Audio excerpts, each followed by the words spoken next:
So Khanna went on CNN to talk about Joe Biden announcing his campaign and various other issues involving the 2020 election.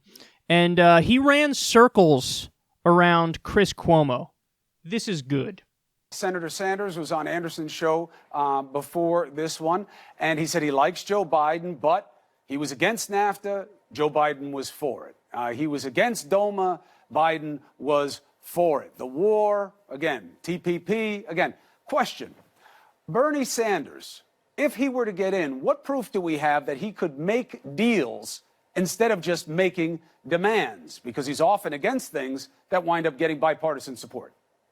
I would look at what we did on Yemen. We passed for the first time in history a war powers resolution through the Senate and through the House. It had bipartisan support, 7 Republicans in the Senate, including Senator Rand Paul and Senator Lee, many Republicans in the House, and it was an effort to stop our alliance with the Saudis. That was a clear example of Senator Sanders getting stuff done and working with a broad coalition.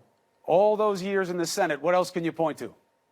I can point to the raise of Amazon workers. Jeff Bezos credits Senator Sanders. He is directly responsible with legislation we did for 350,000 Americans getting a raise to $15. And that's him being a minority senator. And then, of course, there have been numerous amendments that he has gotten through. So I do believe he will be incredibly effective. And then you have to give him credit for having every candidate, major candidate now speaking on Medicare for all, and even President Obama acknowledging that Medicare for all should be part of the discussion. Now, is it the right discussion to have? Is it the winning discussion? Or is Nancy Pelosi's posture more of where the Democratic Party is going to wind up, which is let's save the ACA? They want to go the litigation route. They want to fight it. This president is having the AG fight it. Now we can save the ACA, leave Medicare for all as an ambition for another day. Win now. I agree we should save the ACA. But, Chris, when you elect a president, people don't want just to save what a past president did. You can't just say, OK, I'm going to save what Lyndon Johnson did or what Obama did. They want, what are you going to do to take our country forward? And here's why Medicare for all matters. It's going to save people costs. They get it. We shouldn't be giving all of these profits to Aetna CEO making $59 million a year and having the middle class pay for it. It will lower cost. It will help small business. It might. So that they don't have to bear that cost. It might. The transition costs could be crippling. You know this. And there's no reason to bury people in the details just yet, Ro. But I'll tell you, I invite the senator on a regular basis. I was on the stage with him the other night at the town hall. I tell him on a regular basis, come on, make your pitch about health care. I'll give you more time than anybody because the devil's in the details. The transition costs could be crippling. How do you get around them? Well, I would say a few things. First, it makes economic sense in a time of a digital age where people have to change jobs. Right now, the biggest reason you can't be an entrepreneur or change jobs is because your health care is tied to your employer. And if you talk to companies in Silicon Valley, many of whom, by the way, support Medicare for all, they will tell you the reason they're outsourcing jobs is not because of the wage differential, it's because of healthcare costs. We're paying far more than other countries. Taiwan has a single-payer system, and Heritage Foundation ranks them as a free market economy, more free than the United States. But they understand that they don't want profits going to insurance and pharmaceuticals. The average American, I think, will save money. Now, I agree with you. It's a huge transition. The insurance industry is $1.7 trillion. It employs 500,000 people. Bernie Sanders' plan allows still for supplemental private insurance, if you read the details of the plan, and we have to figure out how we make this transition. But I think you raise a good point, though, and I respect you for bringing it up yourself, which is it has become one of the top 2 or 3, if not the, depending on which metric you want to look at, main employers in the country. So when you say, hey, this is going to mean that government will absorb more of this, there'll be less private sector, you could wind up costing people jobs. Well, the transition is very important, and people can work in numerous other ways. They can help administer Medicare. They can help work in other healthcare jobs that are going to be created with telemedicine. I think the transition is very important, and anyone honest has to look at that. But the basic point is, and you know who agreed with the single-payer system? Donald Trump. In the America We Deserve in 2000, he wrote that the Canadian system is better because it gives more benefits and it has less cost. And the average American, here's what it's going to mean. Instead of paying $5,000 to a private insurance company on average. Now you're going to pay a much smaller fee. And who's going to lose out? The insurance companies and the pharmaceutical companies. And you're going to get to keep your doctor and have better care. I believe many entrepreneurs, Warren Buffett has talked about Medicare for All. It's the single biggest cause for wage stagnation. Vice President Biden is absolutely right. Middle-class wages have stagnated. If you talk to economists, the reason for wage stagnation is the rising healthcare premiums. Employers have been giving their money to healthcare costs as opposed to raising wages. And this is why we have to make the economic argument for Medicare for All.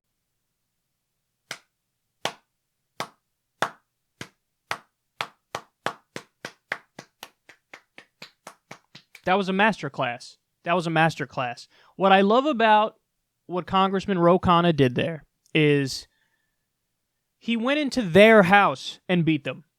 So, in other words, he allowed the conversation to exist on the grounds of the economic arguments. And he said, okay, let's have that conversation. And then he demolished the right-wing perspective and the corporate Democratic perspective on their terms. Now, I also like what Bernie does on this issue. Usually what Bernie does is, and to be fair, this is the more leftist approach to dealing with the arguments on this front. Bernie argued from a moral perspective. Okay, so in other words, hey, healthcare is a right, it's not a privilege. It makes no sense that in the, richest country in the world, we still have tens of millions of people who are uninsured. There's no excuse for this. It's the morally correct thing to do. It's the ethical thing to do. So Bernie makes those arguments, and those are powerful arguments, and it's important to have those in the conversation. But Ro Khanna makes the economic arguments where he goes into on the right-wing territory and on the corporate Democratic territory, and he destroys them on their own ground. He's playing an away game, and he won by 30 points in the away game. You see what I mean? So, one point that I always bring up, and to be clear, I think you should make both of those arguments. You should make the moral argument, and you should make the economic argument, because Medicare for All is one of those issues where we're right on both fronts. So an argument I always like to bring up is Medicare for All would save $5 trillion over a decade. Now, originally it was $2 trillion from the Libertarian Mercatus Institute, but that study is not legit because it's from the Libertarian Cato Institute. It's actually funded by the Koch brothers.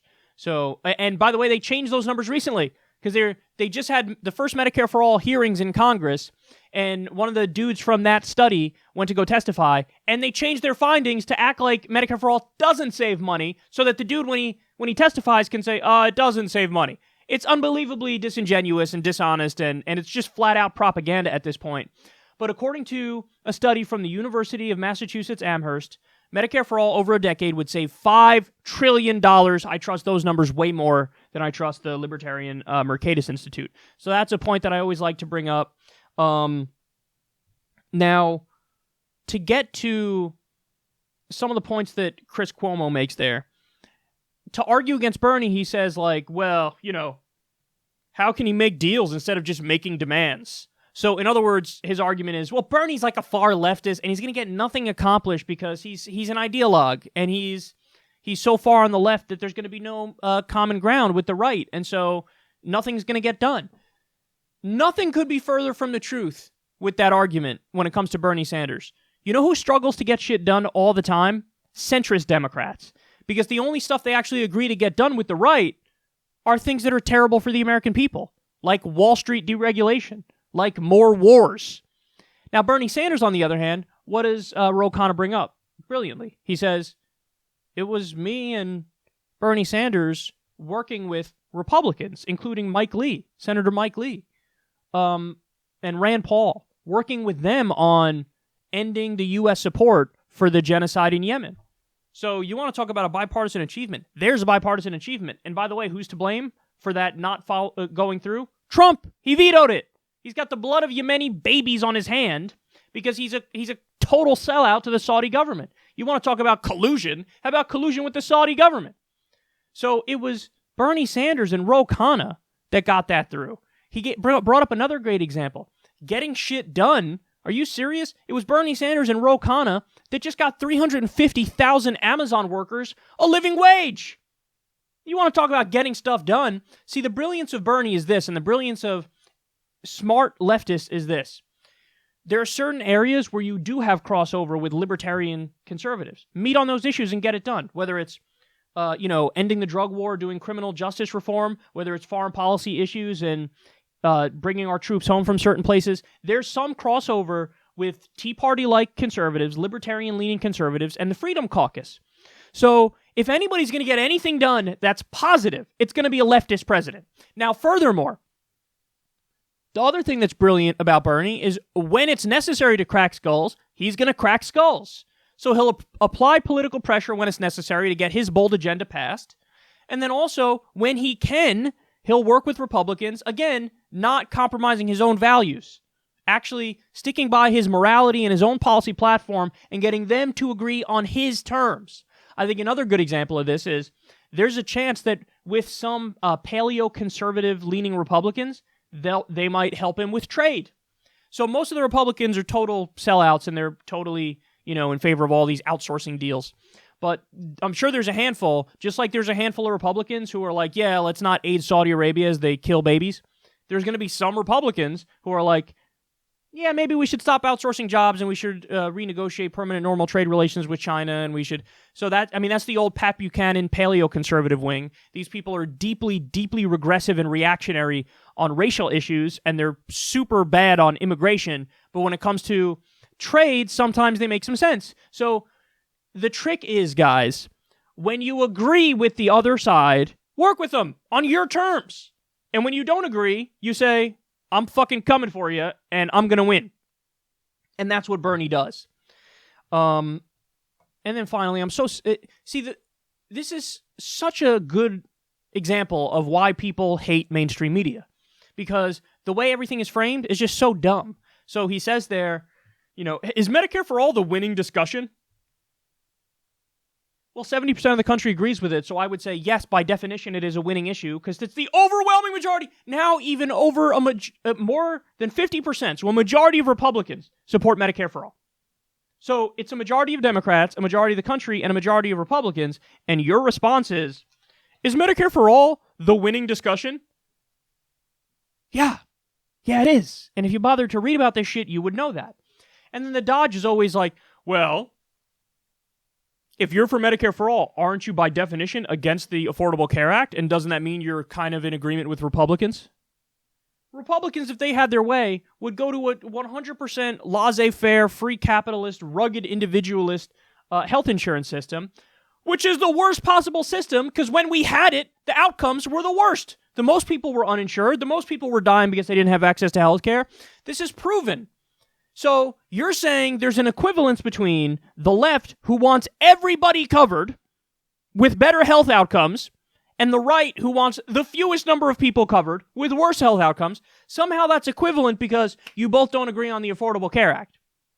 Well, the left has been clear all along. Nobody's saying, get rid of the Affordable Care Act, and then there's a transition where, nobody has health care, and then we implement Medicare for all. You keep all the protections of the Affordable Care Act in place, and then you evolve to the next step, which is public option and then Medicare for all. So that's the movement. You go keep everything as it is, the Affordable Care Act protections stay, then you evolve to a Medicare for all position.